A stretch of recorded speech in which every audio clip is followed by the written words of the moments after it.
तो गाइस कैसे हैं आप सब लोग। सीड्स ऑफ इमोर्टैलिटी के एपिसोड 19 के साथ हाजिर हो। तो लास्ट एपिसोड के एंड पे हमने देखा था कि वहां पर स्पाइडर जो होता है ग्राउंड के ऊपर गिरा पड़ा होता है, वो बेहोश पड़ा होता है। तो उसके चीफ वहां पर उसके पास आते हैं और आकर उसकी बॉडी को चेक करते हैं और अशूरा से कहता है कि तुमने बिल्कुल ठीक कहा था, मुझे लगता है कि ये लड़का जो है ये यहाँ पर अभी तक रेजिस्ट कर पा रहा था। उसने यहाँ पर इसकी बॉडी के ऊपर कंट्रोल तो किया हुआ था, स्पाइडर इसकी बॉडी के ऊपर कंट्रोल कर चुका था, लेकिन इसके बावजूद इस लड़के ने यहाँ पर रेजिस्ट किया और अभी तक यहाँ पर अपनी कॉन्शियसनेस को संभाल कर रखे हुए था। क्योंकि इतने सारे गांव वालों के वहां पर होते हुए भी इसने यहाँ पर अपने आप को संभाल कर रखा, क्योंकि स्पाइडर मॉन्स्टर जो कि हर वक्त किसी ना किसी को खाना चाहता है, वो हर किसी को अपना खाना समझता है। इसने फिर भी इसके बावजूद वहां पर इतने सारे लोगों में अपने आप को संभाल कर रखा और उन लोगों को नहीं खाया, उन सभी को सेफ रखना चाहता था। तो मुझे लगता है कि हमें यहाँ पर इस लड़के के लिए कुछ ना कुछ तो करना चाहिए। तो इसी के साथ स्पाइडर जो होता है वो कहता है कि मैं यहाँ पर इसके लिए एक तोहफा छोड़कर जाऊंगा, और इसी के साथ ताची उनको दिखाता है कि वो उसका डंडा भी उठाकर ले आता है। तो हमारा शूरा कहता है तो फिर चीफ चलो जल्दी से यहाँ पर से निकलते हैं, और इसी के साथ ही वहां पर उसके लिए तोहफा छोड़ देते हैं और वहां पर से चल पड़ते हैं।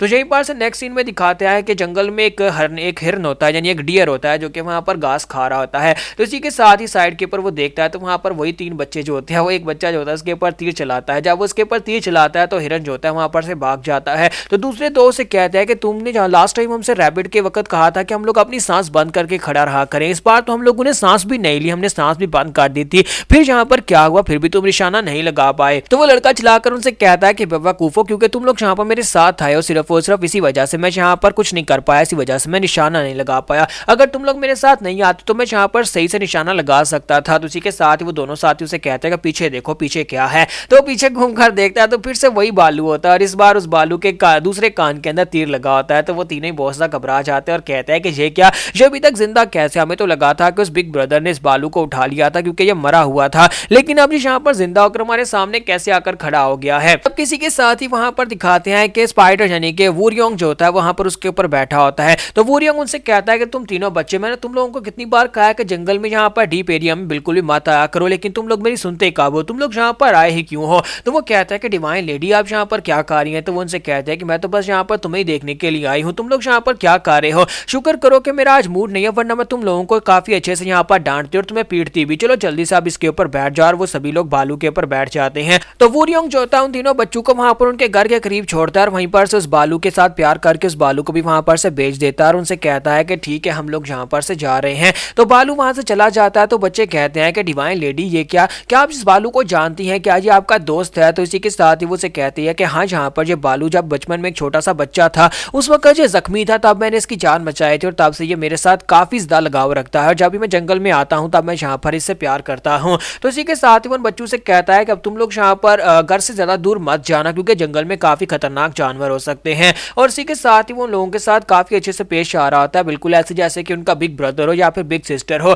क्योंकि वो सभी लोग यहाँ पर उसे डिवाइन लेडी कहते हैं, लेकिन अब यहाँ पर उसके हाव भाव पहले से काफी ज्यादा बदल चुके हैं। तो सभी लोग वहां पर बातें कर रहे होते हैं कि डिवाइन लेडी जिसे सभी लोग यहाँ पर छूना चाहते थे, टच करना चाहते थे, लेकिन वो कभी किसी से ज्यादा बात नहीं करती थी। डिवाइन लेडी सभी से ज्यादा दूर रहती थी, लेकिन अब यहाँ पर डिवाइन लेडी काफी ज्यादा बदल चुकी है। अब तो वो ऐसे यहाँ पर हम सभी लोगों के साथ बातें करती है जैसे कि वो हम सभी लोगों को बहुत ही अच्छे से जानती हो, हमारी बड़ी बहन की तरह। इसी के साथ ही वहां पर जो घर जल गए थे या फिर फाइटिंग में जो घर टूट गए थे वो सारे के सारे दोबारा रीबिल्ड हो जाते हैं, और बहुत ही जल्दी जहां पर इनकी तरक्की होती है, यानी कुछ ही दिनों में जहां पर सारे के सारे घरों को दोबारा से बना लिया जाता है। और जहां पर पहले कभी टेंपल हुआ करता था डिवाइन लेडी का, अब उस जगह के ऊपर टेंपल की बजाय उन्होंने वहां पर एक स्कूल बना दिया, और वहां पर जितने भी एल्डर्स हैं सभी लोगों ने मिलकर वहां पर आपस में बातचीत की और उन्होंने फैसला किया कि जहां पर बच्चों को स्कूल भेजा जाएगा, और स्कूल के अंदर सुबह के वक्त बच्चों को भेजा जाता है, शाम के वक्त बड़ों की स्कूलिंग की जाती, ताकि वो लोग भी यहाँ पर पढ़ लिख कर कुछ बड़ा बन सके या फिर कुछ कर सकें, जैसे कि डिवाइन लेडी यहाँ पर एक डॉक्टर बन सकी थी। तो इसी के साथ उनका गांव जो है वो तरक्की करता गया, और आहिस्ता आहिस्ता यहाँ पर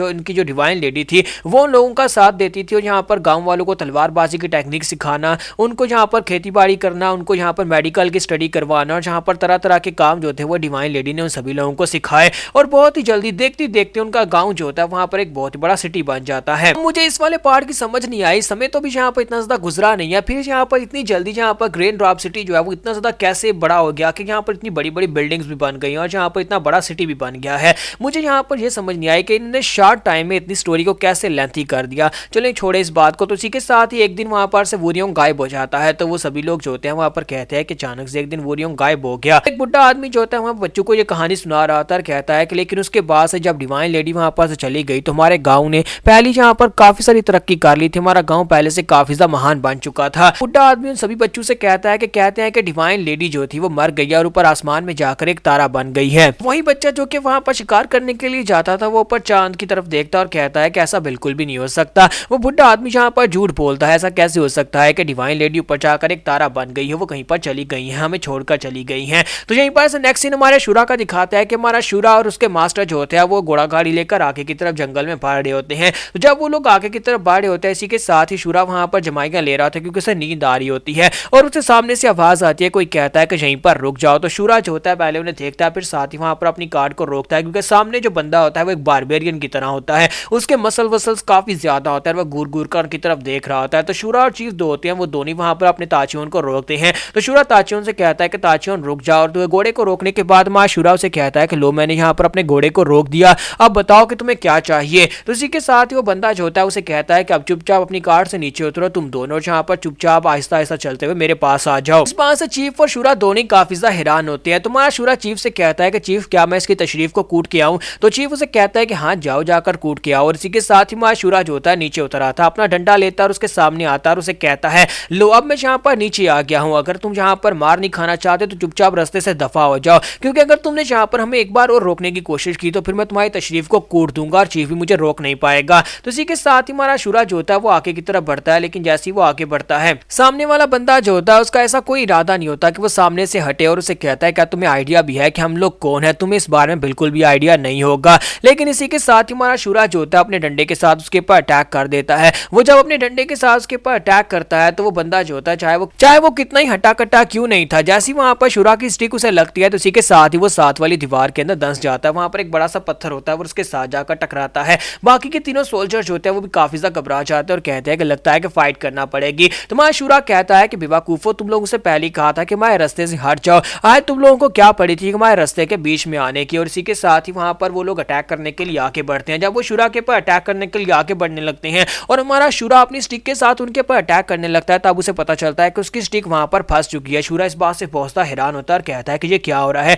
मेरी स्टिक वहां पर से निकल क्यों नहीं पा रही। तो अपनी स्टिक को वहां पर खींचने की कोशिश करता है, लेकिन उस बंदे ने जो कि उस जिसके ऊपर उसने स्टिक से अटैक किया था उसने उसकी स्टिक को पकड़ रखा होता है और वो उसकी स्टिक को छोड़ नहीं रहा होता और साथ ही वहां पर वो हंस रहा होता है। वो हमारे शूरा की तरफ देखकर वहां पर हंसता है एटीट्यूड के साथ। तो हमारे चीफ जो होते हैं वो भी इस बात से काफी हैरान होते हैं कि वो बॉडी बिल्ड वाला बंदा जो है उसकी बॉडी भी जहां पर शूरा की तरह काफी ज्यादा स्ट्रॉन्गर है। तो बाकी के तीनों जो होते हैं अपनी तलवारें लेकर शूरा की तरफ आगे बढ़ते हैं और हमारा शूरा जो होता है अभी भी जहां पर उसी बंदे को घूर घूर कर देख रहा होता है, शायद जहां पर उसे इसलिए देख रहा होता है क्योंकि वो उसकी तरह ही स्ट्रॉन्गर है। तो इसी के साथ ही वो सभी लोग जो होते हैं अपनी तलवारें लेकर जैसे वहां पर उसके पर अटैक करने के लिए उसके करीब पहुंच जाते हैं, उनका चीफ पीछे से निकल कर आता है और उनसे कहता है कि रुक जाओ, यहीं पर रुक जाओ, तुम में से कोई भी अटैक नहीं करेगा। और वो सभी लोग वहीं पर रुक जाते हैं। तो उनका चीफ वहां पर से निकल कर आता है, वहां पर आने के बाद उनसे कहता है बेवकूफो मैंने तुम लोगों से कहा था अटैक मत करना। और साथ ही वो सीधा जाकर हमारे चीफ के सामने अपना सर झुकाता है और उन्हें कहता है कि प्लीज मुझे माफ करिएगा, मेरा नाम जारिम यू है और मैं फोर्ट सॉवरियन की ब्लैक वॉच यूनिट का एक मेंबर हूं, प्लीज मेरे साथ आइएगा, हम लोग आपको यहाँ पर कॉटसी यानी कि इज्जत के साथ आपको ले जाने के लिए आए हैं। तो यहाँ पर हम लोग अपनी एपिसोड 19 का एंड करेंगे और नेक्स्ट एपिसोड में देखेंगे क्या चीफ और शूरा इज्जत के साथ इनके ब्लैक फोर्ट्रेस सॉवरियन फोर्ट्रेस के अंदर चले जाएंगे या फिर नहीं।